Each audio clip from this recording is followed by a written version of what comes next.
Yo les amis, aujourd'hui petite story time. D'ailleurs, un truc, donc forcément story time, un truc qui m'est réellement arrivé. Euh, Ça s'est passé, comment vous dire. Attendez, j'ouvre un peu la fenêtre.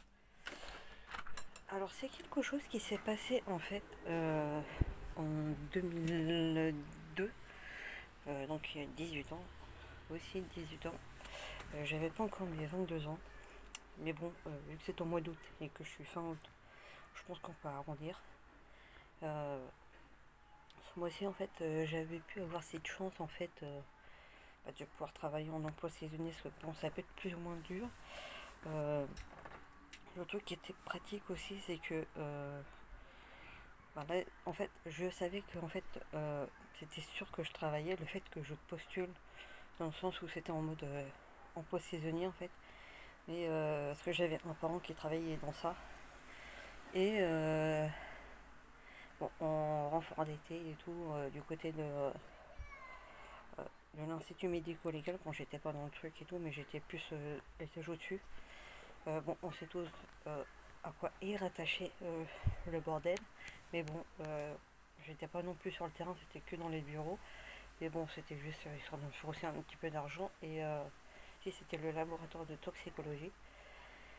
Et bon, c'était pas forcément ça le petit truc, le petit, là où m'est arrivé le truc. Mais bon, c'est pour un peu vous poser le truc en fait. Bon, les 2 premières semaines ça passe super bien, rien de spécial. Euh, Tout se passe pour le bien, même au niveau du travail, tout se passe bien. Pour y aller, nickel. Pour revenir, nickel. Et la 3e semaine, parce que tout s'est passé la 3e semaine. Alors, déjà aussi, ce qu'il faut savoir, c'est que au niveau des horaires là-bas, euh, on peut commencer à arriver entre 7h30 et 10h au plus tard. Et en fonction de l'heure à laquelle on arrive le matin, ça nous donne en gros notre heure de départ l'après-midi. En gros, si on arrive vraiment au moment de l'ouverture, donc 7h30, dès 16h30, on peut partir. Et donc, en fait, moi, je m'arrangeais toujours pour arriver entre 7h30 et 7h45, comme ça, j'avais quand même le reste de la journée pour, si je veux profiter un peu pour flâner, pour traîner et tout, sachant qu'au au mois d'août, cette année-là, il faisait super beau et tout, donc je me suis dit, je vais en profiter en fait. Et du coup, qu'est-ce que je fais euh, En fait, tout s'est passé la 3e semaine. Sachant que mes parents étaient en vacances, donc je m'arrangeais un peu avec ma grand-mère pour savoir les jours pour lesquels je vais moi passer chez elle pour venir l'aider. Et le jour où je pouvais du coup passer à la maison chez mes parents, déjà pour faire déjà acte de présence, puis aussi maintenir aussi au propre l'appartement, le truc qui est quand même normal, pour pas tout faire au dernier moment. Je pense que quand nos parents partent en vacances, je pense qu'ils aiment bien quand même revenir bah, dans un appartement quand même propre, sans forcément que ça soit le bordel, que ça soit sale et compagnie. Donc voilà, je nettoyais quand même petit à petit, tranquille. Et aussi pour prendre le courrier, arroser les plantes et tout. Tout se passait bientôt, puis je me suis dit, tiens, ce jour-là, je crois que c'était un jeudi, je crois. Mais je crois que c'était un jeudi ou un vendredi, peut-être plus un jeudi. Donc je me suis dit, tiens, j'allais traîner avant de rentrer, je me suis dit, tiens, je suis pas passé. Je vais faire un petit tour à Italie 2. C'est le centre commercial la plus Italie. J'ai dit, tiens, je vais faire un petit tour. J'avais un peu mes petites habitudes, j'aimais bien aller traîner, vous dire à Darty, il n'y a rien de bien intéressant. Mais des fois, j'aimais bien aussi aller à la Fnac. Donc, déjà, ça peut être un peu. C'était un peu mes points de repère. Donc j'y vais et tout, tac tac.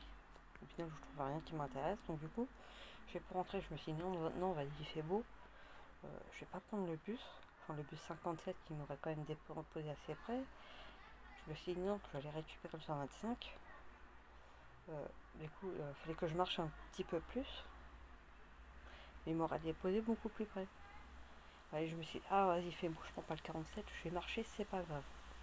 Donc je marche, jusqu'à Porte d'Italie. Donc pour ceux qui connaissent, après Porte d'Italie, ça donne sur la première ville de banlieue, le Kremlin Bicêtre. Donc on est obligé de traverser on a les sorties et entrées d'autoroute.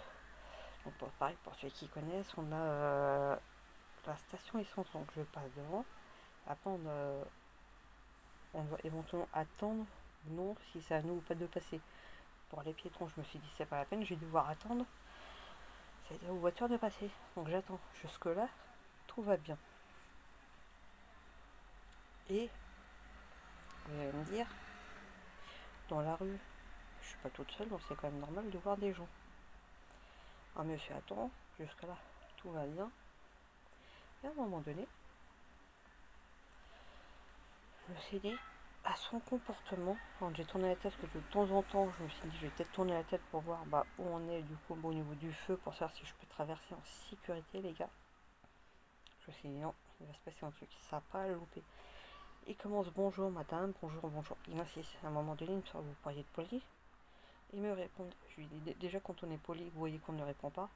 C'est peut-être que vous vous gênez en fait, monsieur. Moi déjà, généralement, moi on m'a toujours appris petite, en plus jeune, qu'on ne répondait pas aux inconnus.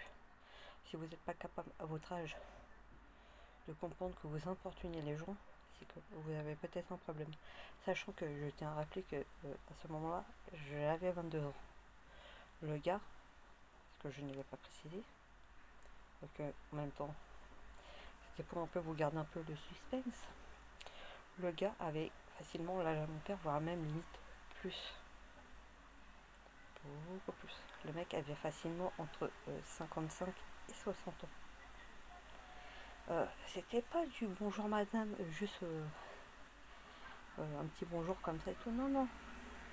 Vous voyez le genre de gars qui vous dit bonjour avec une idée derrière la tête.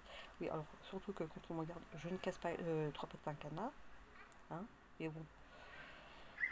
Le gars bien il continue, il continue. Ah, si vous voulez, venez passer ma numéro de téléphone, je vous invite à boire un verre, un café. J'ai écouté monsieur, à un moment donné, il faut peut-être arrêter là. En étant gâté. On peut avancer, on avance et tout. Il continue, limite, il me suit. À un moment donné, je lui dis, d'accord, vous voulez mon numéro, il n'y a pas de problème. Je lui ai passé. Attendez. Vous allez me dire, mais tu passes ton numéro à un inconnu. Attendez les amis. Qu'à ce moment-là, en fait, je venais juste de passer de... vous voyez, les... avant, à l'époque, enfin que ça existe encore, tout ce qui est Mobicart, enfin, ce qu'on rechargeait avec des recharges qu'on allait chez le libraire et tout. J'avais ça du coup, à ce moment-là, en fait, peut-être, ça faisait peut-être 2-3 mois, je venais juste de changer, je venais de prendre un forfait. Est-ce que vous voyez le truc un peu arriver? Donc du coup, moi, à un moment donné, mon nouveau numéro, je connaissais pas par cœur. Qu'est-ce que j'ai fait? J'ai donné mon ancien numéro. Et le mec, il me sort le truc qui peut être pas si con que ça. Attendez, je vais vous téléphoner, je vais vérifier. J'ai écouté, de toute façon, ça sert à rien. J'ai pas mon téléphone sur moi, je l'ai oublié au travail. Il me sort. C'est pas grave, j'ai appelé. C'est pas grave, c'est mes collègues qui vont répondre, il n'y a pas de problème, allez-y, appelez. Et moi, dans ma tête, je me suis dit, pourvu que je ne l'ai pas mis, même pas en sonnette, mais en mode vibreur. On sait tous comment étaient, pour ceux de ma génération, comment étaient les vibreurs à cette époque-là. C'était pas genre le petit vibrement tout doux, non. On avait l'impression que le bordel sonnait. Et je me suis dit, pourvu qu'il soit pas en vibreur. Et au final, quand il a vu que j'étais vraiment sûr de moi, que je restais vraiment sur ma ligne de mire et tout, il dit c'est bon, je vous fais confiance. Puis il insistait pour les boire un verre et tout. Et je dis par contre, si j'accepte, on va le boire. Ouh, je le souhaite. Mais il dit ok, pas de problème. Moi, à cette époque-là, j'allais assez souvent et je connaissais les patrons d'un café qui depuis malheureusement a fermé. C'est bien dommage, tout ça à cause du cuistot, bien dommage. On est allé et tout. Et en fait, les patrons, c'est un couple, j'ai considéré un peu comme mon oncle et ma tante. Je suis rentrée dedans, mais normal. Je leur ai dit bonjour. Il y avait la serveuse aussi, qui était un peu comme une cousine en fait. Je leur ai dit texto, tonton, tonton Kader, tata Cathy, le monsieur m'importune, avec des idées derrière la tête. Le truc, le mec s'est levé, le patron. Il l'a pris, il l'a viré du râle, il lui a dit plus jamais tu refous les pieds sur le secteur où j'appelle la police. Et la petite, tu lui adresses encore une seule fois la parole, t'inquiète pas que c'est directement la police qui s'occupe de toi. Et en fait j'ai su après une fois qu'il était parti, qu'en fait c'était pas la première fois que le gars faisait ça. Il avait déjà tenté à plusieurs reprises de le faire. Et c'est pour ça moi souvent on a souvent tendance à me le dire. Donc ça c'était le truc et tout. Et sur le coup j'ai pas forcément eu peur parce que bon, je savais que j'étais dans un coin que je connaissais et tout, que je savais que eux étaient ouverts. C'était un coin que je connaissais. Et c'est pour ça, moi on a souvent tendance à me dire que je vais être sauvage, que je vais pas forcément répondre aux gens et compagnie. Sauf que par moment quand on a des cas comme ça, bah, d'une certaine manière ça peut être une protection. Faut toujours faire attention quand on est derrière un écran. D'une certaine manière on est protégé de ce genre d'individus, d'une certaine manière, dans le sens où on sait qu'ils ne peuvent pas nous toucher. Le seul truc contre lesquels on n'est pas forcément protégé, c'est dans le vol de données, des trucs comme ça, mais déjà on va pas être, on va pas se faire attaquer dans le sens où ils vont pas nous toucher directement, vous voyez ce que je veux dire ou pas. Donc c'est pour ça, faites très attention les amis. Je pense que si, si vous le pouvez vous retrouvez dans la même situation que moi, euh, si vous vraiment que ça va pas, d'entrer dans un magasin et de demander de l'aide aux commerçants. Ne pas rester tout seul.